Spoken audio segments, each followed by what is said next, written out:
The quantum relay crackled with static as Commander Kethvar's six-fingered hands trembled over the emergency broadcast controls. Blood, his blood, thankfully still blue and not the terrifying red stuff, dripped onto the console from a gash across his chitinous forehead. Behind him, the bridge of the HSV Eternal Judgment looked like someone had shaken it like a child's toy. Which, considering what they'd just witnessed, wasn't far from the truth. Emergency transmission to Hegemony High Command, he gasped into the communicator, his translator struggling to keep up with his panic. Priority Alpha Omega. This is Commander Kethvar of the 3rd Reconnaissance Fleet, and I'm telling you right now, abort the Terra campaign. Cancel it. Burn the files. Pretend we never heard of the Sol system. He paused, watching his communications officer, poor Jexri, still twitching from whatever neurological scrambling the humans had done to her. The medic said she'd recover, but she kept muttering something about psychological warfare, and they knew exactly what buttons to push. Sir, came the tinny voice of Admiral Vorth AK through the quantum link, you're supposed to be conducting standard first contact protocols with the Terrans. What could possibly? Standard? Kethvar let out a laugh that sounded more like a death rattle. Admiral, these humans don't do standard. They don't do anything the way it's supposed to work. Do you know what they did when we arrived in their system with our full battle fleet? The proper intimidation formation, just like the manual says. Static filled the channel. Kethvar could practically hear Vorth AK's skeptical silence through the quantum foam. They invited us to dinner. That's, actually quite civilized. No. Kethvar slammed his fist on the console, causing sparks to fly from already damaged circuits. You don't understand. They didn't just invite us. They knew exactly what each of our species could and couldn't eat. They had prepared meals that were perfectly calibrated to our individual metabolisms. Jexries from Proxima 7, her people have been in isolation for 3 centuries. There's no way they should have known that her species requires crystalline sodium compounds to survive. He could hear Admiral Vorth AK's breathing apparatus wheezing through the transmission. Good. Maybe the old fool was finally starting to understand. But that's not the terrifying part, Kethvar continued, his voice dropping to a whisper. The terrifying part is that they were genuinely happy to see us. Excited, even. Like we were some kind of gift. They kept talking about expanding the neighborhood and sharing experiences across the cosmos. One of them actually used the phrase galactic friendship potential. I thought it was a translation error. A new voice cut through the static, General Haxmoth from Strategic Command. Commander, your report is highly irregular. Are you suggesting these humans are somehow more advanced than our intelligence indicated? Kethvar stared out at the viewscreen, where Earth hung like a blue-green marble against the star field. So peaceful.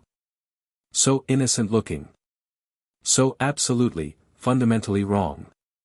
General, I've been doing this for 47 cycles. I've seen species that could crack planets with their minds. I've negotiated with hive minds that think in mathematical symphonies. I once had dinner with a silicon-based life form that existed in 17 dimensions simultaneously. He paused, wiping more blood from his forehead. But I have never, encountered a species that could make me feel sorry for them while simultaneously making me want to surrender everything I've ever held dear. Explain. They have something called empathy, General. But it's not like our empathy. Our empathy is a survival mechanism. Theirs is a weapon. They can look at you and understand exactly what you're afraid of, what you love, what you need, and then they give it to you. Not because they want something in return, but because they genuinely believe it will make you happy. The communication channel went silent except for the background hiss of quantum interference. And that's terrifying because General Haxmoth's voice carried the kind of patience usually reserved for speaking to larvae. Kethvar looked at his crew, what was left of them. Half were catatonic from what the humans called aggressive kindness. The other half kept asking when they could go back to Earth for something called pizza and movie night. Because, General, he said, his voice barely above a whisper, when someone understands you that completely, when they can anticipate your every need and desire, when they can make you feel more at home with them than you've ever felt with your own species. He paused, watching a single human vessel approach their position, not in attack formation, but in what their databases identified as a welcoming pattern. What happens when they decide they don't want to be your friend anymore? The approaching human vessel filled Kethvar's viewscreen, and he felt his 3 hearts skip in synchronized terror. It looked like someone had taken a luxury cruise liner and crossed it with a diplomatic embassy. Soft lighting emanated from its transparent sections, and he could actually see humans inside, waving. Waving. At a warship. That had just been broadcasting surrender protocols. "Let me tell you what happened during first contact, General," Kethvar said, his voice taking on the hollow tone of someone recounting a nightmare. "We followed standard procedure. Arrived at the edge of their system, powered up weapons, sent the usual message about submission to the hegemony coalition. You know the drill. Standard intimidation protocols, yes." What was their response? Kethvar laughed, a sound like breaking glass. They responded in 47 different languages, including 3 that went extinct on our worlds before we achieved space flight. The message was simple: welcome to the neighborhood. We've been expecting you. Would you prefer coffee or tea? He could hear General Haxmatha's claws clicking against his command throne. Expecting us? That's impossible. Our approach was tracked from the moment we entered their outer sensor range, which extends approximately 15 light-years from their primary world. Not through any technology we recognize, mind you. Through what they call social media analysis and pattern recognition algorithms. They've been monitoring galactic communication networks for decades, General.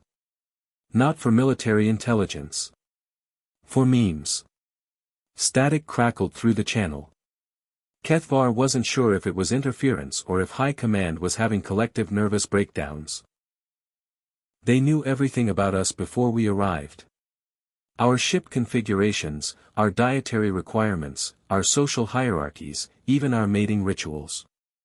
But here's the thing that still makes my carapace crawl: they knew it because they cared enough to learn it. Not to exploit it. Not to use it against us. They learned it because they thought it would help them be better hosts. The human ship was close enough now that Kethvar could see individual faces through the viewports. They were smiling. All of them. Not the predatory grins of conquerors, but the genuine expressions of beings who were honestly delighted to meet new friends. "So we landed," he continued, his voice becoming increasingly strained. "Because what else do you do when someone offers you tea and uses your grandmother's pet name for you in a language that's been dead for 3 centuries? We landed on their world, and they threw us a party. A party, General. With decorations that matched our cultural aesthetic preferences and music that had been algorithmically generated to produce optimal emotional responses in our specific species. That does sound unsettling. Unsettling doesn't begin to cover it. Do you want to know what they did to Lieutenant Grix Nal? He's Vorthan. His people express affection through ritual combat. So these humans, these impossibly soft bipeds, they set up a fighting ring for him. Used their entertainment networks to find Vorthan martial arts experts. Apparently there are 12 living on Earth already, refugees from the Centauri conflicts, and they organized a proper challenge match. Grix Nal cried, General. He actually cried because it was the first time in 20 years he'd been able to express love in his native cultural format. The communication channel went quiet except for the sound of Admiral Vorthake's labored breathing. But that's not the worst part, Kethvar whispered. The worst part is what they did when they realized we were afraid of them. Because yes, General, we were afraid. Terrified. These beings who could read us like children's picture books, who could anticipate our needs before we knew we had them, who treated us with more genuine care than our own species ever had, we were absolutely petrified. And their response? They gave us space. They stepped back, literally and figuratively. Adjusted their approach. Started communicating through intermediaries when they sensed direct contact was overwhelming us. They even set up what they called cultural comfort zones on their planet, little pocket environments that mimicked our home worlds, down to the atmospheric composition and gravitational fields. Kethvar watched the human ship slow to a complete stop, maintaining what their databases indicated was a respectful distance. Even now, they were being considerate. Don't you see, General? This isn't how conquest works. This isn't how diplomacy works. This isn't how anything works. But it's working anyway, because they've figured out something the rest of us missed in 10,000 years of galactic civilization.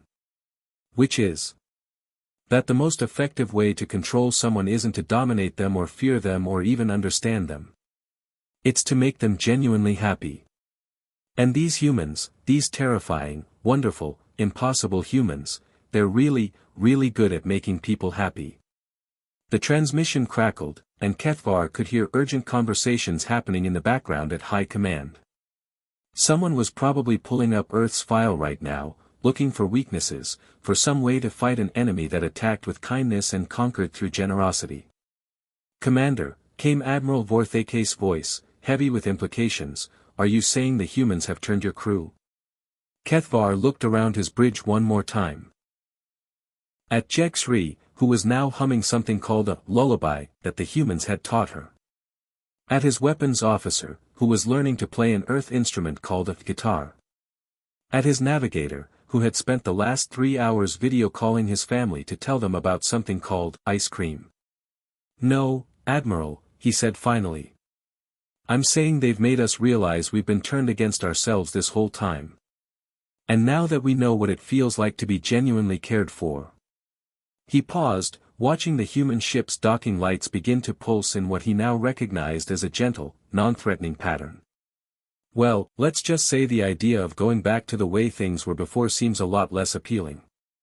The transmission ended in a burst of static just as the first human voice came through on the general communication channel, warm and friendly and absolutely terrifying in its sincerity. "Hello there. We brought snacks and were wondering if you'd like to talk about forming a lasting friendship that benefits everyone involved. No pressure, of course. We're just excited to meet you."